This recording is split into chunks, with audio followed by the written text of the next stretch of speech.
এই তীব্র গরমে যখন কোনো কিছুই খেতে মন চায় না, আমি এইভাবে ভেন্ডি আলু দিয়ে একটা রেসিপি বানিয়ে দিই, যেটা আমার বাড়ির সবাই খুব পছন্দ করে।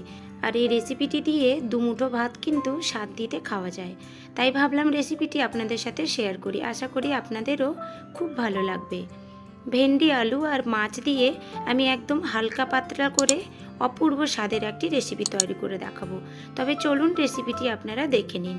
ভালো লাগলে ভিডিওতে একটা লাইক করে দেবেন। আমি এখানে 3 পিস রুই মাছ নিয়েছি। মাছগুলো কয়েকদিন ফ্রিজে রয়ে গেছিলো, আজকে আমি ওটা দিয়েই বানাবো। আপনাদের কাছে যদি বাড়িতে জ্যান্ত পোনা মাছ থাকে পুকুরের, ওটা দিয়ে বানাবেন, স্বাদটা আরও দুর্দান্ত আসবে। রেসিপিটি বানানোর জন্য আমি এখানে 3 পিস রুই মাছ নিয়েছি, আর সামান্য একটু লবণ, হলুদ গুঁড়ো আর সামান্য একটু লঙ্কা গুঁড়ো দিয়ে মাছের গায়ে খুব ভালো করে মাছটাকে মেখে নেব। দিয়ে 5 মিনিটের মতো আমি একটু সাইডে রেখে দেব। মাছটাকে সাইডে রেখে আমি একটা মশলা তৈরি করে নেব। তার জন্য একটা মিক্সিং জার নিয়েছি, আর এখানে 7টা থেকে 8টার মতো রসুনের কোয়া আমি ছাড়িয়ে দিয়ে দিলাম। আর দিয়ে দেবো 1 ইঞ্চের মতো আদার টুকরো। আদাগুলোকে আমি একটু চাকা চাকা করে কেটে ধুয়ে পরিষ্কার করে রেখেছিলাম, ওটা দিয়ে দিলাম। আর দিয়ে দিলাম 3টে কাঁচা লঙ্কা, লঙ্কাটা আপনারা স্বাদ অনুযায়ী দিয়ে নেবেন। আর এখানে দিয়েছি 1 টিস্পুনের মতো গোটা ধনে, 1 টিস্পুন পানমৌরি, আর 1 টিস্পুনের মতো দিয়েছি কসুরি মেথি। ওটা আমি বন্ধুরা একটু দেখাতে মিস করে গেছি আপনাদেরকে, আপনারা প্লিজ একটু ম্যানেজ করে নিয়ে নেবেন। আর দিয়ে দিচ্ছি এখানে 8টা থেকে 10টার মতো গোটা গোলমরিচ, আর 2টো দারচিনি স্টিক, আর একটা এলাচ। আর দিয়ে দেবো 2 টেবিল স্পুনের মতো টক দই, এটা বাড়িতে পাতানো ফ্রেশ টক দই দিয়ে দিলাম। আর সামান্য একটু জল দিয়ে দেব, দিয়ে এগুলোকে একদম একটা স্মুথ করে পেস্ট তৈরি করে নেব। এইভাবে যদি ভেন্ডির আলু রেসিপিটি বানানো যায়, অপূর্ব স্বাদের লাগে খেতে বন্ধুরা, আপনারা প্লিজ একবার বাড়িতে ট্রাই করে দেখবেন। সমস্ত মশলাকে আমি একদম স্মুথ করে পেস্ট তৈরি করে নিয়েছি। এবার চলে যাচ্ছি আমি রান্নার কাছে। গ্যাসে একটা কড়াই বসিয়ে দিয়েছি, গ্যাসের ফ্লেমটা অন করে আমি কড়াইটাকে খুব ভালো করে গরম করে নিয়েছি। এবার 2 থেকে 3 টেবিল স্পুনের মতো আমি সর্ষের তেল দিয়ে দিলাম। তেলটা খুব ভালো করে গরম হয়ে গেছে।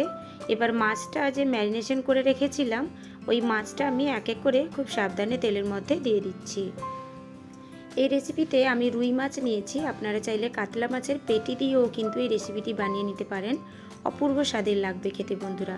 আর গরমের দিনে এই রেসিপিটি সত্যিকারে বলছি একদম তৃপ্তিদায়ক লাগে খেতে।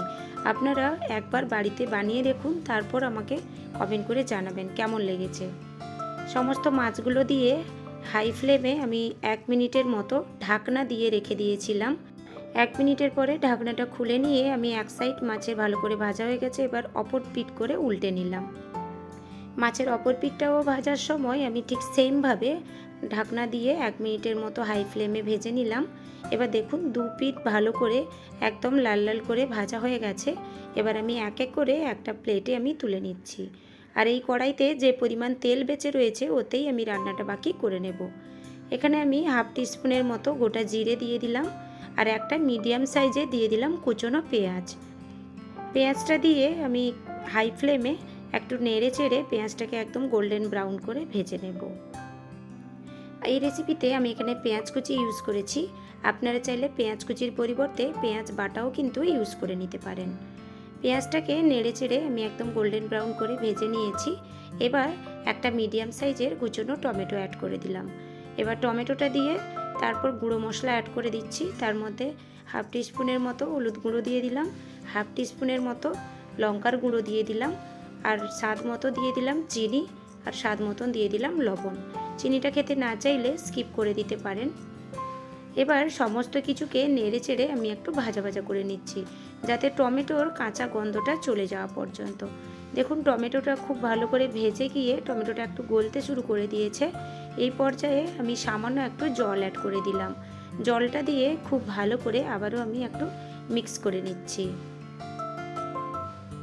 জলটা খুব ভালো করে মিক্স করে নিয়েছি। এবার ঢাকনা দিয়ে আমি 2 থেকে 3 মিনিটের মতো লো ফ্লেমে রেখে দিলাম। 2 থেকে 3 মিনিট হওয়ার পরে ঢাকনাটা খুলে নিলাম। দেখুন কতটা সুন্দরভাবে মশলাটা কষিয়েও গেছে, আর টমেটোগুলো একদম নরম হয়ে গেছে, আর সাইড থেকে কিন্তু তেল ছাড়তে শুরু করেছে।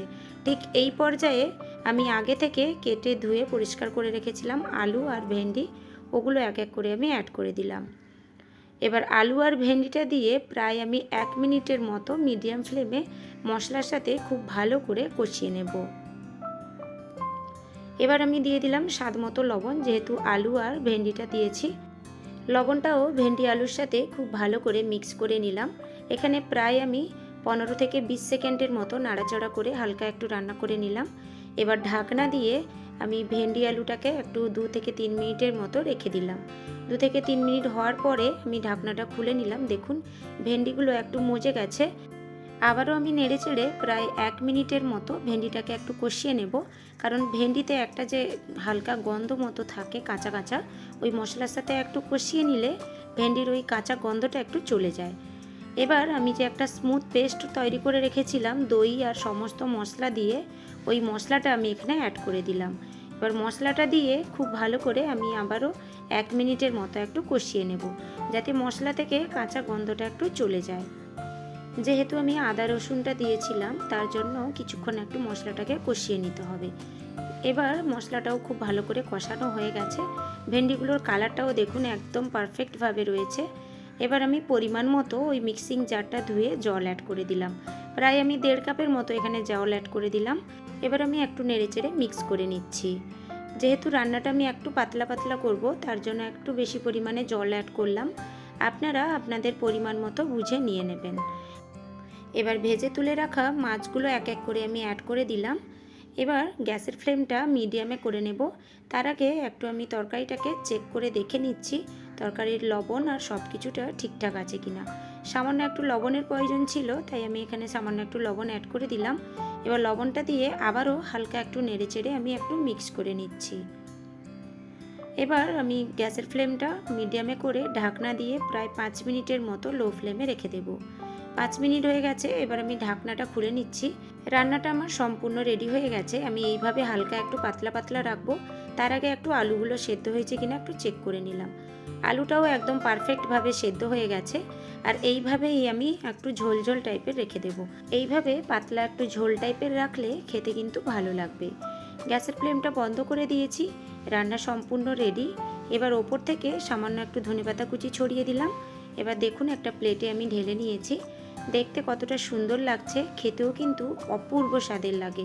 আর ওই যে পানমৌরি, ধনে আর দইয়ের যে একটা মিশ্রণ, অপূর্ব স্বাদের লাগে খেতে বন্ধুরা। এই গরমের দিনে আপনারা একবার হলেও এই রেসিপিটি ট্রাই করবেন। আশা করি আপনাদের খুব ভালো লাগবে। আর এই তীব্র গরমে এই রেসিপিটি থাকলে সত্যি কথা বলতে একটু শান্তিভাবে দুমুঠো খেতে পারবেন। তবে আজকের মতো বিদায় জানাচ্ছি বন্ধুরা। দেখা হচ্ছে নতুন কোনো একটি রেসিপির সাথে। সবাই খুব ভালো থাকবেন। আর ভালো লাগলে আমার ভিডিওতে একটা লাইক করে দেবেন।